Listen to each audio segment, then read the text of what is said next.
que a história da humanidade começa com um conflito mortal entre irmãos? Este é o primeiro episódio da segunda temporada de As Histórias da Bíblia, o podcast da Rádio Observador, em que deciframos o livro mais impresso e distribuído da história da humanidade, mas não necessariamente o mais lido. Eu sou o João Francisco Gomes, sou jornalista e escrevo sobre religião no Observador. Eu sou o Daniel Nascimento, padre e professor na Universidade Católica Portuguesa. Eu sou o João Basto, padre e colunista do Observador. E depois de, na primeira temporada, termos percorrido a história bíblica do princípio até ao fim, nesta segunda temporada, com a ajuda destes dois especialistas, vamos, todas as semanas, olhar para algumas das personagens mais emblemáticas da Bíblia. Neste episódio, vamos olhar para a história bíblica dos primórdios da humanidade, logo nos primeiros capítulos do Gênesis, ainda nas páginas da Bíblia que contam os mitos da criação. É lá que encontramos a história dos irmãos Caim e Abel, os dois filhos de Adão e Eva. Uma história de rivalidade e ciúme que acabou em tragédia, escrita para ajudar a compreender a natureza humana e que também ajudou a moldar histórias de irmãos desavindos na literatura, no cinema e na televisão. Estas são as histórias da Bíblia. Olá a todos. É verdade, as histórias da Bíblia estão de volta para mais uma temporada. Muito obrigado a todos os ouvintes da primeira temporada, e foram muitos também aqueles que nos encorajaram a continuar. Ora bem, nós na primeira temporada olhámos para a Bíblia do princípio até ao fim, era essa a proposta, mas desta vez vamos olhar com maior detalhe para algumas passagens específicas dos textos bíblicos e vamos tentar conhecer a fundo algumas das personagens mais emblemáticas da Bíblia. Mas antes disso, e os ouvintes já perceberam pela abertura que tivemos aqui uma mudança no nosso painel, vamos apresentar o painel desta segunda temporada. Continua connosco o padre João Basto, é colunista do Observador e voz conhecida dos nossos ouvintes. Olá, João. Olá. E desta vez vai juntar-se a nós o padre Daniel Nascimento. Olá, viva Daniel. Olá. Muito obrigado. Daniel é padre católico na Diocese de Setúbal, é também professor na Universidade Católica em Lisboa. Ensinas grego, hebraico, pentateuco, não é assim? Isso mesmo, coisas do Antigo Testamento, basicamente. E também estiveste em Jerusalém algum tempo a estudar ciências bíblicas e arqueologia. Isso mesmo. Muito bem, então é com estes dois especialistas que ao longo desta temporada vamos continuar a olhar para a Bíblia, mas antes ainda de irmos à história de Caim e Abel, quero partilhar uma novidade com os nossos ouvintes. A partir de agora temos um e-mail, ashistoriasdabiblia@observador.pt. É para este e-mail que os nossos ouvintes nos podem enviar comentários, perguntas, sugestões. Vamos tentar responder e falar das vossas perguntas e sugestões nos episódios deste podcast. Já sabem, sem qualquer acento, ashistoriasdabiblia@observador.pt. Ao longo dos próximos 12 episódios, como dizia, vamos olhar para algumas das personagens mais famosas da Bíblia. São protagonistas de algumas histórias que marcam decisivamente a cultura ocidental. E esta semana voltamos até o início da Bíblia para olhar para o primeiro livro, o Gênesis. Nós, na temporada passada, falámos de Adão e Eva e do pecado original. Portanto, não vamos voltar a esse início da história bíblica, mas vamos olhar para a segunda geração, para os filhos de Adão e Eva, os famosos Caim e Abel. Daniel, comece por ti. Esta história que surge logo no quarto capítulo do Gênesis, não é? depois do episódio do pecado original e da expulsão do paraíso.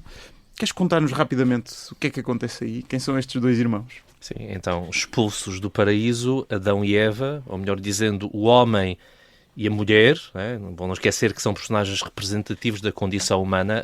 Adam quer dizer homem, Eva, Havá quer dizer dadora de vida, né? Portanto, sublinha-se a maternidade. Então, têm estes dois filhos, Caim e Abel, que são logo caracterizados pelo que fazem. Caim era agricultor, Abel era pastor. E aí logo vemos que isso também representa aquilo que é a humanidade na cultura do Israel antigo.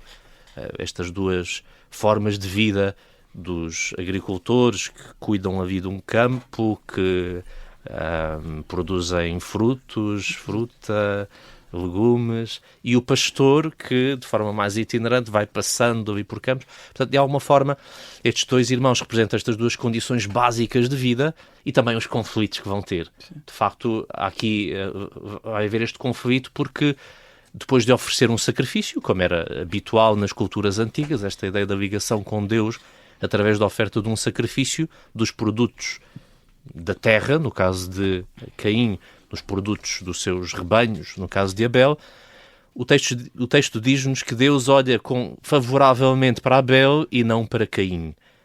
Caim fica de rosto abatido e isso leva a um processo de violência Ciúmes contra o seu irmão. Sim. O texto também é relativamente silencioso. É algo interessante também olharmos não só para o que o texto diz, mas para o que não diz. O que nos permite também deixar em aberto estados de espírito e aquilo que pensaria e aquilo que vai acabar por fazer, que é convidar o seu irmão a ir para o campo e aí matá-lo.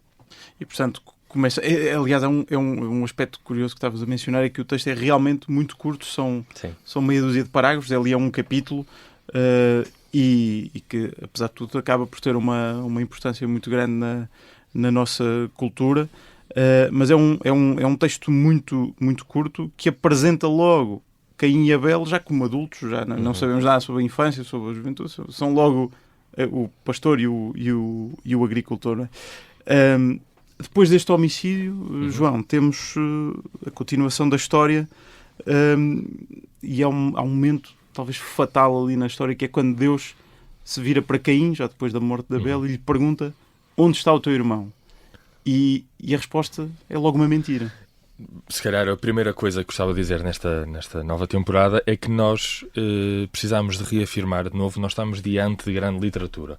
E aquilo que nós fazemos aqui neste podcast são tentar aproximações àquilo que são textos que estão muito codificados e que são mais infinitos. Aliás, o Dom José Tolentino Mendonça, que se calhar vamos falar um bocadinho mais à frente, tem um livro sobre a leitura da Bíblia que se chama A Leitura Infinita. Nós participamos desta leitura infinita. São Gregório Magno dizia inclusivamente que a leitura e a Bíblia crescem com os seus leitores. E, portanto, nós estamos a participar deste exercício de crescimento, como, por exemplo, o Stanley Cavell faz crescer o Hamlet quando compara à intriga internacional do Hitchcock. Portanto, é este também exercício que nós fazemos, não sendo nós, pelo menos eu, o Stanley Cavell. Agora, partindo e na tua pergunta, essa pergunta de Deus, onde está o teu irmão, que retoma a pergunta onde estás, que Deus também faz a Adão, é uma pergunta que vem na sequência de uma tentativa de Deus de chegar à fala com Caim. Depois daquilo que o Daniel falou, que é o sacrifício em que Deus olha com agrado para o de Abel e não olha para o de Caim, Deus tenta, depois de Caim ficar assim de trombas, realmente de rosto abatido, tenta chegar à fala com Caim, tenta lhe mostrar que ele pode resolver a situação de outro modo, numa feliz expressão de um biblista de origem francesa. Caim pode se tornar pastor da sua própria animalidade, aquilo que dentro dele parece começar a surgir como um grande monstro interior, mas Caim nunca fala, nunca trata o seu irmão por seu irmão, nunca o trata pelo nome, e neste extremar de posição em que Caim quase não é consumido por dentro, Caim responde a Deus que não sabe do seu irmão, portanto nega-lhe a sua própria memória, nega-lhe futuro, nega-lhe presença, e chega até a dizer a Deus: sou eu porventura guarda de meu irmão, que é uma forma quase infantil que nos faz entender que Deus até parece que se equivocou na pergunta, como uma criança que desarrumou o quarto, o pai perguntou o que é que se passou, e ela: mas eu não sei de nada, sou eu porventura, este é o meu quarto, sou eu que tenho que arrumar. Ou seja, Caim está claramente dominado por alguma coisa que o consome por dentro e que a situação do sacrifício aceito e não aceito acaba por despolutar. Mas, Daniel, como falavas há pouco desta ideia dos silêncios, a verdade é que nós nunca sabemos porque é que Deus olha favoravelmente para um sacrifício e não para outro. Sim. E o texto sublinha até muito isto que o João dizia da fraternidade. Caim não diz que Abel é seu irmão, mas o texto dele. O texto repete várias vezes esta ideia de que é irmão. Deus que se dirige a Caim e diz: onde é que está Abel, teu irmão? Portanto, aquilo que Caim não quer aceitar, o texto sublinhou várias vezes. O texto é também misterioso nesse sentido porque não há uma explicação clara para esta preferência de Deus. Talvez há alguma pista narrativa que possa aqui estar presente, esta ideia de que quem oferece dos produtos que tem, uma oferta genérica, enquanto Abel terá oferecido dos primogénitos do seu rebanho e das suas gorduras. Portanto, terá oferecido do melhor, como que deixando de intuir que, de facto, Abel faz uma oferta generosa do melhor que tem, enquanto Caim é mais... enfim, dá uma coisa mais geral, dá o que lhe sobra, não é? E portanto que logo a atitude à partida de Caim não seria a melhor. Nós sabemos que depois disto, enfim, depois deste episódio todo em que Caim acaba por assassinar o irmão, de o levar para fora para o campo e por o assassinar, Caim acaba por ser expulso por Deus, expulso tal como Adão e Eva também tinham sido expulsos, afastados de Deus, e depois obrigado a tornar-se de certa maneira um nómada, a andar por ali sem terra. Como é que nós lemos esta punição de Caim? A imagem daquela de Adão e Eva, esta também é uma punição, mas também uma proteção. Tal como o homem e a mulher são expulsos do paraíso, mas Deus reveste-os com umas túnicas de pele, ou seja, não os abandona propriamente sem nada. Aqui também Caim torna-se de certa forma um vagabundo, mas é protegido. Esta marca de Caim não é propriamente uma condenação, mas é uma proteção, porque ninguém, seria uma espécie de sinal identificativo para que ninguém o pudesse matar. O que o texto diz é que Deus expulsa Caim, depois Caim fica muito indignado e diz, claro, mas se eu for aqui para o meio do mundo, não tarda, matam-me. Isso estabelece já um grande contraste entre a perspectiva de Deus e a de Caim, né? Porque Caim age com má intenção, ou seja, há aqui premeditação, convida o seu irmão a ir para o campo e aí mata-o. E não só esta ideia de que precisou de tempo para fazer isto, mas nos códigos legais, nos textos legais do antigo Próximo Oriente, de outras culturas vizinhas, sublinha-se esta distinção entre crimes cometidos dentro da cidade ou fora da cidade. Com esta lógica, dentro da cidade, a vítima poderia gritar por socorro e ser ouvido, e alguém socorreu. Fora da cidade não há ninguém para ouvir. Portanto, isto de Caim levar para o campo, onde se presume que não há ninguém para ouvir, ainda é acentua mais esta maldade que está à porta neste diálogo com Deus, que antes deste ato, o João já referiu, Deus avisa Caim, atenção, o mal está à tua porta, está aí a espreitar, mas tu podes agir de outra forma, tu podes usar a tua liberdade de outra forma. Mas Caim cede a algo de mal que está aqui inscrito em si. Não, dá a sensação que Caim, de tudo aquilo que tem, a partir da atitude de Deus, só vê aquilo que lhe falta. Caim não consegue ter uma visão abrangente e real daquilo que tem dentro de si. Aliás, todos nós, na nossa vida, temos o nosso Abel e os nossos vários Abéis. São aquelas pessoas que realmente nós consideramos que são preferidas a nós e com quem temos uma relação difícil. Portanto, esta história de Caim e Abel é a nossa própria história, porque todos nós já tendemos ou tentamos levar alguém para o campo para terminar com essa pessoa que parece que nos tira protagonismo, não é? Que nos tira a atenção. E perante essa atitude de Caim, esta proteção que Deus dá a Caim, impedindo de ser atacado e de ser morto, mostra também esta ideia de uma nova oportunidade, de um recomeço, de uma possibilidade... Mesmo o castigo, eu acho que também nós temos que, se calhar, ver que o castigo aqui não é...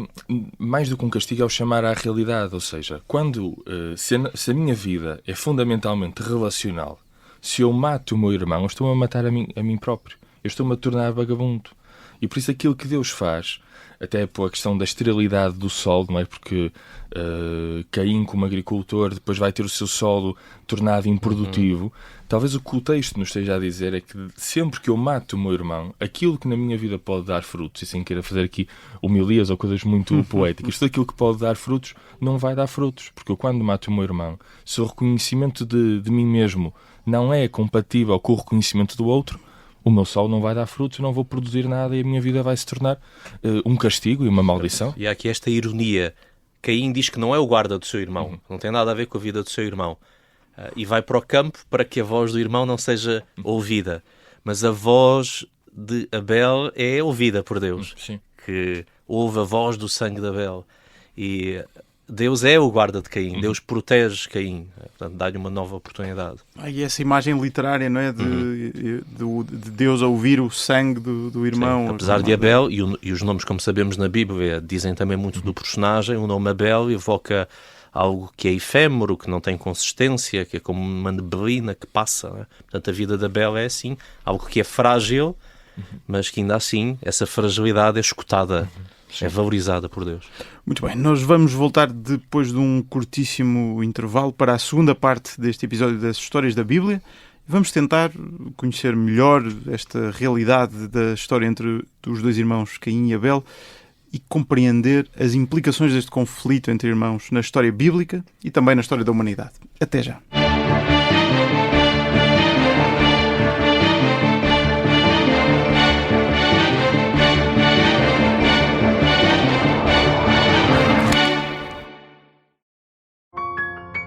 Os Ficheiros do Caso Carlos Castro é uma série para ouvir em 6 episódios que faz parte dos Podcast Plus do Observador.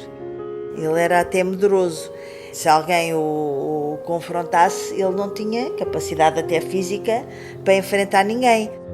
Estes são os bastidores nunca revelados da investigação a um crime brutal. As testemunhas, as mensagens e os vídeos que ajudaram a polícia a desvendar a forma como Renato Seabra assassinou Carlos Castro em Nova Iorque. Episódio 5. 52 chamadas não atendidas.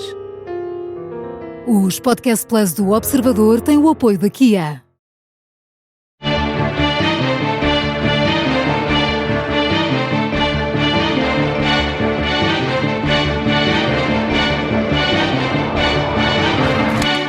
Segunda parte de As Histórias da Bíblia, com os padres João Basto e Daniel Nascimento. E na primeira parte já começámos a conhecer a história dos irmãos Caim e Abel, é deles que falamos esta semana. Vamos agora tentar compreender mais a fundo esta história e, se calhar, Daniel, para isso vale a pena começar por olhar para o próprio texto. Tenho uma série de perguntas. O que é que nós sabemos sobre este texto? Quem é que o escreveu? Quando é que foi escrito? Sabemos que ele ainda está neste grupo de textos dos mitos da criação, do Gênesis, não é? O que é que sabemos mais sobre este texto?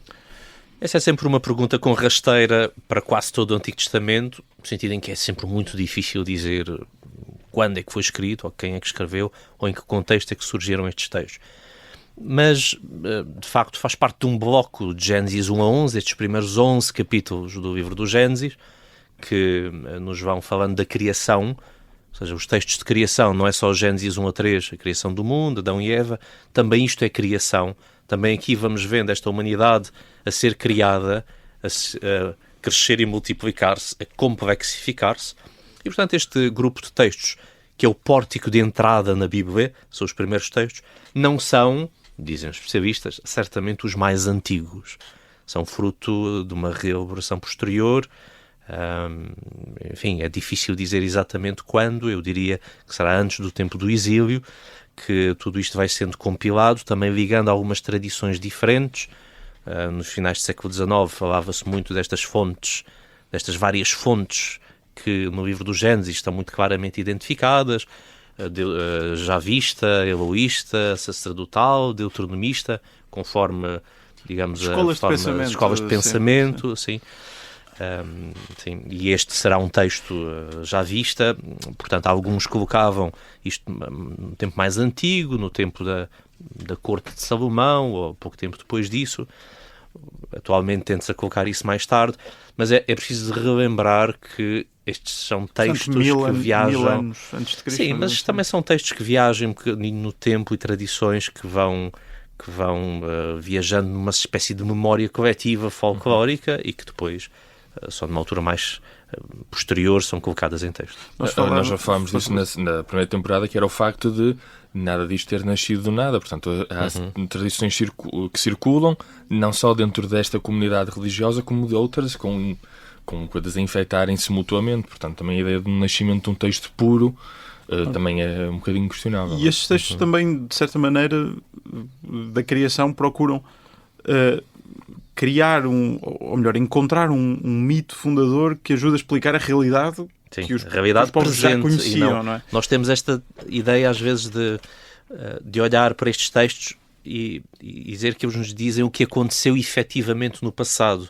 como se fosse uma espécie de recriação de um passado a que nós chegaríamos indo atrás na nossa árvore genealógica. E não é assim, não é isso que o texto nos quer dizer. Olha para a realidade e tenta, através destas histórias, explicar a realidade. Por exemplo, percebe que os autores deste texto, ao perceberem que existe violência entre os humanos, que é uma humanos realidade contra de humanos, sempre, e tenta-se explicar através disto. de conflitos. Quer dizer, e o texto, se olharmos numa perspectiva ingênua, só há um homem e uma mulher, Adão e Eva, Deus agora cria estes 2 filhos, depois Caim mata Abel e é expulso, e queixa-se que tem medo que alguém o mate. Mas quem? Exato. Não há mais ninguém. E depois a seguir vai ter filhos com quem? Com quem? Não é? Claro, poderão dizer, mas se calhar eram histórias independentes que depois foram unidas de forma mais ou menos artificial, mas ainda assim são também uma espécie de pistas para nós vermos isto de outra forma. É? Aqui Deus também é o tal velhinho de barbas brancas, podíamos até dizer. Não é? Ou seja, esta representação de um Deus que fala, que entra em diálogo, que aparece, que chama Caim, que chama Adão, que caminha pelo jardim do Éden, não é? Como vemos em Gênesis 3. De facto é uma ideia muito humana de Deus, que não é ingênua, mas é representativa daquilo de um sentido mais profundo do texto. O texto parece introduzir também, pela primeira vez, algumas realidades da vida humana, incluindo a agricultura e a pastorícia, claramente, não é? Como eram as profissões do Caim e do Abel. Lá está o conflito entre irmãos, a violência de humanos contra humanos. Também depois, com a expulsão de Caim, a ideia do nomadismo, não é? Daqueles povos que andavam por ali, pelo deserto, sem casa e sem cidade. Ao longo dos séculos, João, como é que depois os povos, e já depois no Novo Testamento, depois do Novo Testamento os cristãos, como é que foram lendo este texto? Com que chave de leitura é que o foram lendo? É assim, claro que a primeira chave de leitura é aquela que mais ou menos indicaste, que é a ideia de que Deus é subversivo, ou seja, nas culturas do Médio e Próximo Oriente, a ideia de que o filho mais velho tinha privilégios naturais de herança e de bênção, e mesmo até de poder absoluto sobre o que lá, era algo mais ou menos sagrado, e por isso Deus aparece aqui na Bíblia como aquele que inverte e parece ignorar até esta forma sistemática de direito. Nós vemos isso porque Deus, nesse episódio, parece escolher Abel e não Caim. Deus escolhe Isaac em vez de Ismael, de Jacó em vez de Esaú. Um ponto importante que penso que não mencionámos: Abel era o filho mais novo. Exato. Portanto, era o segundo, foi filho. o segundo a nascer. Exato. E, portanto, é preferido por Deus em Exatamente. detrimento de Caim. A questão, por exemplo, de David, não é? Que é claramente o filho mais novo, que está no campo, que não se apresenta diante do profeta. Portanto, Deus parece escolher deliberadamente os últimos, os mais fracos, e aqueles que não seriam escolhidos à partida. Por outro lado, como o Daniel já disse, este texto é de elevada concisão e nós às vezes temos de tentar ler por indícios, e aquilo que eu vou fazer aqui é a partir de um biblista belga, André Ouéna. Eu não sei se Ouéna se é necessariamente assim que se diz, é Ouéna talvez, mas parece-me que este relato é um relato de muitas complicidades e domínios, ou seja, primeiro nós podemos ver aqui um domínio de Adão para com Eva. O texto parece indicar que Adão conhece Eva, e aqui este verbo conhecer tem um nível quase de objetificação da mulher, ou seja, Adão claramente tem uma relação de posse com a sua mulher. O verbo conhecer é também um verbo eufemismo para sim, relações sexuais. Sim, mas a verdade é que há outras palavras na Bíblia que dá para associar a relações sexuais, e este verbo conhecer muitas vezes tem esta ligação até à dimensão objetificadora do parceiro, neste caso de Eva. Posteriormente, Eva, para com Adão, também tem uma relação de rejeição. Ela própria assume que o filho Caim é tido com o auxílio de Deus, portanto ela parece afastar Adão da ideia de paternidade. E depois Eva, com Caim, acaba também por ter uma relação um bocadinho obsessiva, porque trata-o logo por homem, o que coloca-o logo no lugar do parceiro, de modo que parece que Eva, depois de expulsar o homem que a dominava, agora domina um novo homem que é o próprio filho. Portanto, se calhar o relato acaba por mostrar aqui uma ideia de permanente cumplicidade, não complexidade também, mas de cumplicidade entre as personagens, que Deus vai tentar destruir. Ou seja, ao optar por Abel, o que Deus pode estar a fazer é, de certa maneira, romper com estas relações extremamente tóxicas, como hoje diríamos, extremamente viciadas e totalmente objetificadoras das pessoas em causa. De domínio que as pessoas que estão a tentar. Que estão a tentar fazer, não é? Sim, isso é uma leitura interessante e certamente possível, embora acho que corremos também o risco, às vezes, de uma certa psicologização excessiva, porque os silêncios do texto também nos, de certa forma, permitem isso. Não é? Mas eu sublinharia até o que é que estes textos nos dizem, o que é que Caim e Abel nos diz, o que é que este texto nos diz. Antes de mais isto, o homem entrega a si próprio, acaba-se a afastar do caminho certo, não é? Deixa-se dominar pelo mal, por se voltar contra o irmão, não é? Já em Adão e Eva vemos isto, já também na história de Noé vemos isto, a Torre de Babel vemos isto, o mal que está aí numa criação que é boa, e Deus criou tudo bom, e criou o homem muito bom. Porque é que aparece este mal? Porque o homem é tentado, de uma forma está aí a bater à porta, de forma sibilina, subversiva, o mal. Então, Deus, de alguma forma, ajuda a corrigir isto. Há um biblista americano, que já morreu, Joseph Blenkinsop, que tem um comentário a Gênesis 1:11, com um título que me parece muito sugestivo. Creation, Uncreation, Recreation. Ou seja, criação, isto diz o que Deus faz em todos estes capítulos, no total e em cada uma destas histórias, Deus cria, Deus faz aparecer algo. Esta uncreation, ora, seria descriação, destruição, diríamos, em português mais correto, não é? Ou seja, o homem que vai contra aquilo que Deus faz, porque come da maçã que não devia comer, porque não cuida do seu irmão, porque se deixa dominar pela maldade, porque quer subir a uma torre, quer chegar até aos céus. E depois a recreation, a recriação. Deus que dá novas oportunidades, novos caminhos, novos começos. No caso desta história, marca com o sinal para o proteger, dá uma nova oportunidade, fecha-se uma porta, mas abre-se ali uma janela. Sim, aquilo que o Daniel está a dizer realmente tem o seu sentido, porque nós às vezes tendemos tendemos sempre a psicologizar tudo e às vezes temos que respeitar a concisão do relato.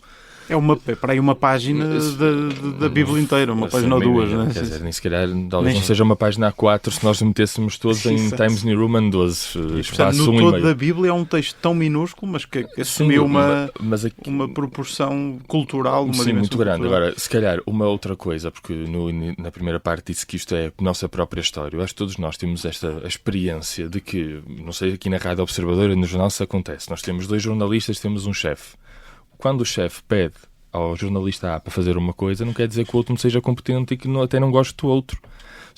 Mas nós tendemos logo a achar, se o chefe pediu ao jornalista A, ele gosta mais do outro, é o jornalista preferido e o texto fala destas tensões, não é? Destas nossas, às vezes, traumas, compulsões que temos dentro de nós, que nos levam depois à nossa própria destruição porque não vemos a realidade com outros olhos. Isto que o Daniel dizia, no fundo, sintetiza um bocado a inspiração que a Bíblia dá até para a literatura, o cinema, tudo o que é o storytelling que marca as nossas obras de arte contemporâneas. Essa ideia de estabelece-se uma paz inicial, há uma situação de tensão e voltamos ao happy ending no final, não é? Portanto, até aí vamos beber à vida. Mas, Daniel, este aspecto que o João estava a mencionar agora, apesar de tudo, não deixa de ser uma questão problemática. Porquê é que Deus, afinal, recusa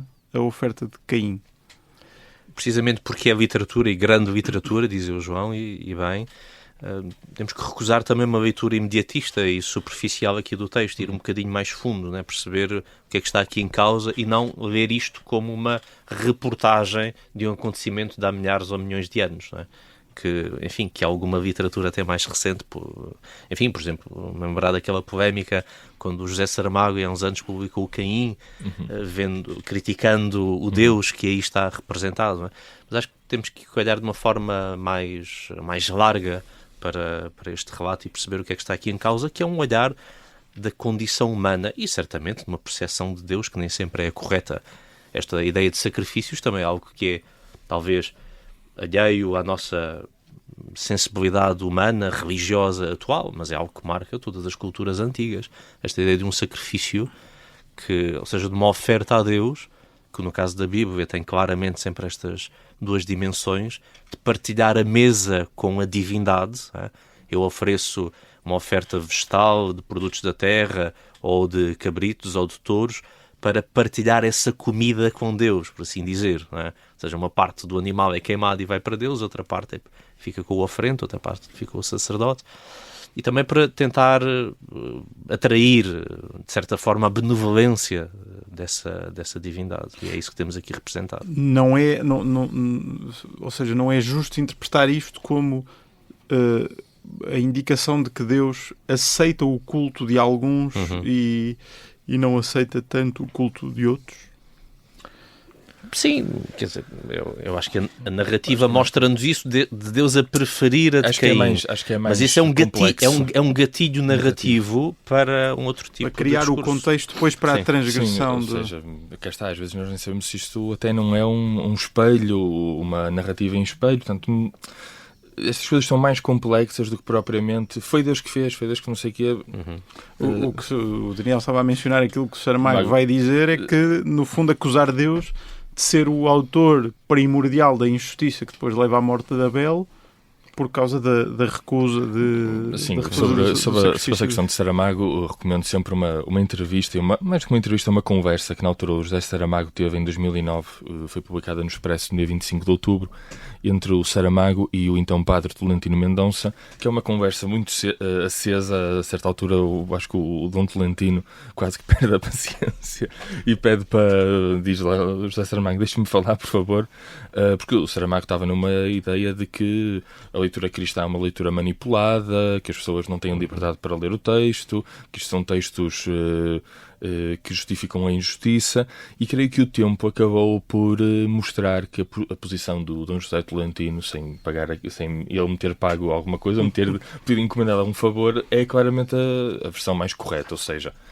a obra Caim, no todo a obra de Saramago, é um exercício, é uma expressão que o Dom Tolentino usa nesta conversa, e mesmo a interpretação que Saramago tem, eu recordo essa expressão do padre Tolentino, mais ou menos esta ideia de que é estranho que o Nobel da Literatura, José Saramago, que é alguém tão fino na literatura, nas obras que escreveu, tenha tido uma incompreensão quase cega naquilo que significa a figura de Caim. Aliás, a figura de Caim não foi só em Saramago que influenciou. Se nós pensarmos que o John Steinbeck tem o A Leste do Paraíso, em que ele, de certa maneira, transforma a história de Caim e Abel como a espinha dorsal, capaz de nos fazer entender a história dos trabalhadores e do contexto dos trabalhadores americanos, ou mesmo há alguns estudiosos, falamos já de Shakespeare, há muita gente ligada ao estudo de Shakespeare que diz que personagens em Shakespeare que nós entendemos como prefigurações do mal, vou lembrar, por exemplo, do Iago, do Ricardo III, até próprio da Lady Macbeth e do Macbeth, são imagens de Caim, ou seja, esta ideia do homem possuído pelo mal absoluto, capaz de sair de si próprio e que arrasta toda a gente que está à sua volta para o mal, para a sua estratégia de vingança, de ciúme, de morte, de destruição. Portanto, tudo isto também está influenciado por esta grande história, até do par, por exemplo, o irmão bom e o irmão mau, depois até nos irmãos Karamazov isso é muito visível. Portanto, esta história, de certa maneira, moldou a nossa compreensão até da própria ideia de fraternidade e de narrativa que temos. E ainda dentro da Bíblia, estamos aqui a olhar para os primeiros capítulos, para as primeiras páginas da Bíblia, mas ao longo da Bíblia vamos voltar a encontrar várias histórias de conflitos entre irmãos. Ainda no Gênesis, por exemplo, encontramos as histórias de Jacó e Esaú, por exemplo, depois de José e os seus irmãos, que acabam por vendê-lo aos egípcios, e é assim, aliás, que o povo vai parar à escravatura no Egito. Depois, no Novo Testamento, haveremos de encontrar, por exemplo, a famosa história de Marta e Maria, duas irmãs também ali em diferendo. Por outro lado, é famosíssima a parábola do filho pródigo no Evangelho de Lucas, não é? Em que também encontramos esta oposição entre o filho mais novo e o filho mais velho, o filho mais novo que que sai da casa do pai, etc. Esta questão da fraternidade, da irmandade, como o João estava a dizer, e aliás do conflito entre irmãos, acaba depois por atravessar toda a Bíblia. Sim, toda ela. O João até referiu o John Steinbeck e o A Leste do Paraíso. Também, noutra história destas que referiste do José e seus irmãos, também o grande romancista Thomas Mann, alemão, escreveu uma releitura destes episódios e, portanto, isto serviu para alimentar também a reflexão da humanidade e dos artistas, dos escritores, sobre aquilo que são coisas da condição humana. Por isso é que uma leitura superficial do que é Deus e do que é o homem é um bocadinho errada, não é? Todas estas histórias de fraternidade permitem-nos explorar a nossa humanidade. Na história de José e os seus irmãos, acho que vemos muito claramente também esta novela de encontro e desencontro e de crescimento interior dos personagens que vai culminar numa reconciliação. Não, sobre esta questão da fraternidade, o Paul Ricoeur, que é um filósofo francês, afirmou que na Bíblia a fraternidade não é um projeto ético, não étnico. Portanto, a Bíblia na Bíblia a fraternidade é um projeto ético e não um dado da natureza. E parece-me que isto é muito interessante porque, desde logo, mesmo nesta história, a fraternidade surge logo como ameaçada e o grande objetivo da fraternidade é uma escolha. Todos nós também, na nossa vida, acaba por termos esse momento em que, depois dos nossos irmãos nos serem apresentados como irmãos de sangue, acabei de quase agredir o microfone, nós depois, a certa altura, temos que tomar uma opção e reconhecê-los mesmo como nossos irmãos. E às vezes, nós que somos vítimas, a fraternidade na Bíblia talvez aconteça aí, quando a vítima decide não se tornar agressor. E era essa a opção que Caim podia ter tido e pela qual nunca optou. Muito bem, fica por aqui o primeiro episódio desta segunda temporada de As Histórias da Bíblia. Estivemos a olhar para este emblemático conflito entre irmãos, entre Caim e Abel. E no próximo episódio, na próxima semana, vamos falar de outra personagem muito famosa da Bíblia, primordial, o patriarca Abraão, aquele homem que está na origem das 3 grandes religiões monoteístas do mundo. Já sabem, como disse no início, podem enviar-nos perguntas, comentários e sugestões para o nosso mail, ashistoriasdabiblia@observador.pt, sem acentos em histórias e em Bíblia, portanto, ashistoriasdabiblia@observador.pt. Vamos tentar ler, responder e falar aqui das sugestões e comentários e perguntas que os nossos ouvintes nos mandarem. Até para a semana.